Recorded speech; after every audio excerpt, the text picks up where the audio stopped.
Ever wondered how much of your day is actually a choice? It's a startling question. Research suggests nearly half of our daily actions are not conscious decisions, but habits. These are the quiet, automatic routines our brains execute without our explicit permission. Wake up and reach for your phone. Take your familiar route to work. Unwind in the evening. Your life is guided by an invisible architecture of repeated behaviors. This isn't a flaw. It's a feature.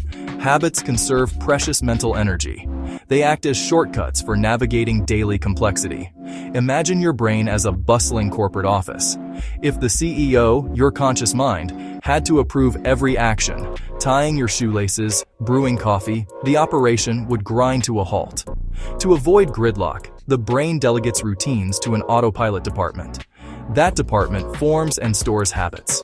It lets the CEO focus on important decisions, solving a complex problem at work, navigating a difficult conversation. Understanding the system is the first step to shaping your routines. Habits are a double-edged sword. On one hand, incredible efficiency. You don't relearn how to drive every morning. You can listen to the radio and think about your day. On the other hand, automation makes changing bad habits hard. A behavior that once helped, like grabbing a sugary snack for energy, can become a mindless reflex. For years, I struggled with a sense of mental clutter. My days would begin with a jolt of anxiety as my mind immediately started racing through to-do lists, worries, half-formed ideas. I wanted to start my mornings with clarity and intention, but instead I was ambushed by a chaotic internal monologue. I had read about the concept of morning pages, a practice of writing 3 pages of longhand, stream of consciousness thoughts. It sounded appealing, but adding a 30-minute writing session felt impossible. I knew it might help, but I felt completely overwhelmed. My first attempts were predictably unsuccessful. I'd set my alarm earlier, then hit snooze repeatedly. On the rare occasion I sat with a notebook, I'd stare at the blank page. The habit wouldn't stick. I was trying to build a skyscraper without laying a foundation. I asked my brain to make a monumental leap from zero to a demanding routine. It was a recipe for failure, and I failed for months. The breakthrough came when I radically shrank the habit. Instead of 3 pages, I made a new rule: 1 sentence. Just one. After pouring my first cup of coffee, I'd sit and write a single sentence in a dedicated notebook. Some days, the coffee tastes good this morning. Other days, I really don't want to go to that meeting today. The goal was to show up and do the action. 1 sentence often turned into 2, then a paragraph, then a full page. The coffee plus notebook became an ingrained ritual. My brain started to anticipate it. The initial reward was checking a box, then a deeper reward emerged: mental clarity. Morning pages let me offload anxieties, untangle thoughts, and find focus. That tiny 1-sentence habit rewired my morning and transformed my day. To understand how my 1-sentence habit took root, we need to look at the elegant 3-part mechanism running in the background of our minds. Scientists at MIT discovered a simple neurological pattern that is the basis of every habit: the habit loop. This loop consists of a cue, a routine, a reward. Understanding these 3 components is like finding the master key to your own behavior. It demystifies why we do what we do, especially when we don't want to do it. The cue is the trigger that tells your brain to go into automatic mode and which habit to use. It's the traffic light that says, go. Cues can fall into one of 5 main categories: a specific time of day, a certain location, a preceding event, a particular emotional state, the presence of other people. For my morning pages, the cue became the preceding event of pouring my first cup of coffee. Someone who mindlessly snacks. Cue might be an emotional state: boredom, stress. Someone who automatically checks their phone. Cue might be a location, waiting in line, or a time, the moment they wake up. These triggers are often so subtle that we don't even notice them, yet they wield immense power over our actions. The second part of the loop is the routine, which is the behavior itself. This is the action you perform, whether it's physical, mental, or emotional. It's the writing of the sentence, the opening of the refrigerator, the scrolling through social media, or the lacing up of your running shoes. In the early stages of habit formation, the routine requires conscious effort. But as the loop is repeated, the brain automates the process. This automation is handled by a deep part of the brain called the basal ganglia, which specializes in storing and executing patterns. This is why you can drive home from work and have no memory of the trip. Your basal ganglia was in control. Some habits are more powerful than others. They are known as keystone habits, and they create a positive chain reaction. They spill over into other parts of your life, transforming unrelated behaviors. Think of the keystone in a stone arch, the central stone that holds the rest in place. Change the keystone habit, and it doesn't just alter one behavior. It starts a slow process that remakes your sense of self. Focus on one keystone habit instead of dozens of changes. It's behavioral leverage. Exercise is the classic example. Start exercising regularly, even a little. Other patterns begin to shift without trying. They begin to eat better. Not from dieting, but because the body wants healthier fuel. They become more productive at work. They feel less stressed. They sleep more soundly at night. Exercise creates small wins. Those wins build self-efficacy.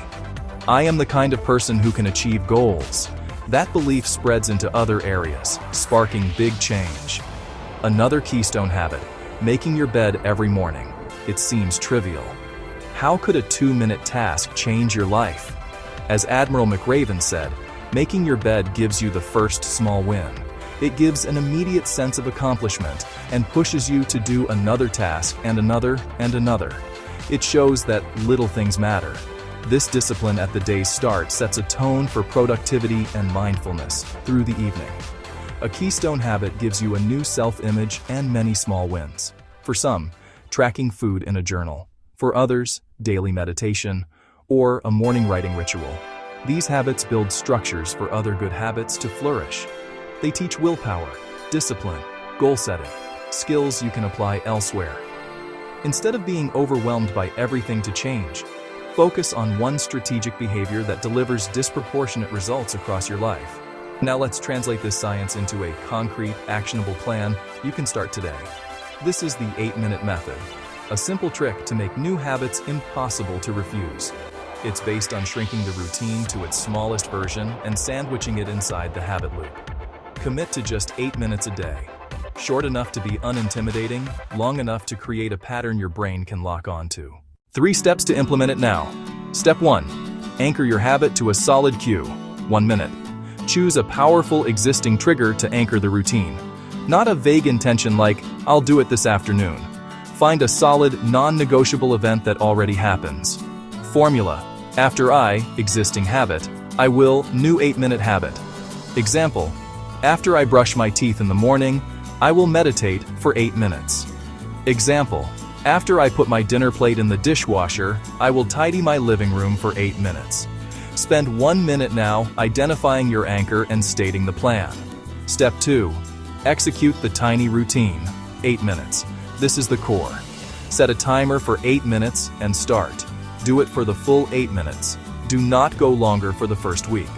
If you want to learn guitar, practice exactly 8 minutes. If you want to start running, walk or jog exactly 8 minutes. The constraint prevents overdoing it, soreness, overwhelm, and quitting. The goal isn't mastery, it's consistency. Train your brain to show up, not perform perfectly. Step 3. Celebrate your win immediately. 1 minute. When the timer stops, celebrate your victory. This non-negotiable reward helps solidify the habit loop. Celebration can be tiny but immediate. Fist pump and say, done, out loud. Savor the feeling of accomplishment. Put a check mark on a calendar. That immediate positive feedback tells your basal ganglia, hey, remember that thing we just did? It felt good. Let's do it again tomorrow. This creates the craving that makes the habit stick. No matter how perfect your plan is, you will eventually face a day when you fail. You will miss a workout. You will eat the cake. You will forget to meditate. This is not a possibility. It is an inevitability. Many people make a fatal mistake. They fall into the what the hell effect. It's a cognitive trap. One small slip-up makes you feel like a total failure. That feeling causes you to abandon your goal entirely. Example, you miss one day at the gym. What the hell, I've ruined my streak. I might as well skip the rest of the week. This all-or-nothing mindset is the biggest killer of new habits. The most important rule for long-term success is to never miss twice. One missed day is an accident. 2 missed days become a new, undesirable habit. Life happens. You might get sick, or you might have a family emergency, or you might simply be exhausted. When you miss a day, acknowledge it without judgment. Then focus all your energy on getting back on track the very next day. Don't try to make up for it with a double session. Just return to your small, manageable routine. This turns failure into a data point. It builds resilience, not shame. Perfection isn't required for progress. Another strategy: plan for obstacles in advance. Take a moment to identify likely barriers. Too tired after work? Bad weather? Once you've identified them, create a simple if-then plan. If it's raining, do the 8-minute workout at home instead of walking.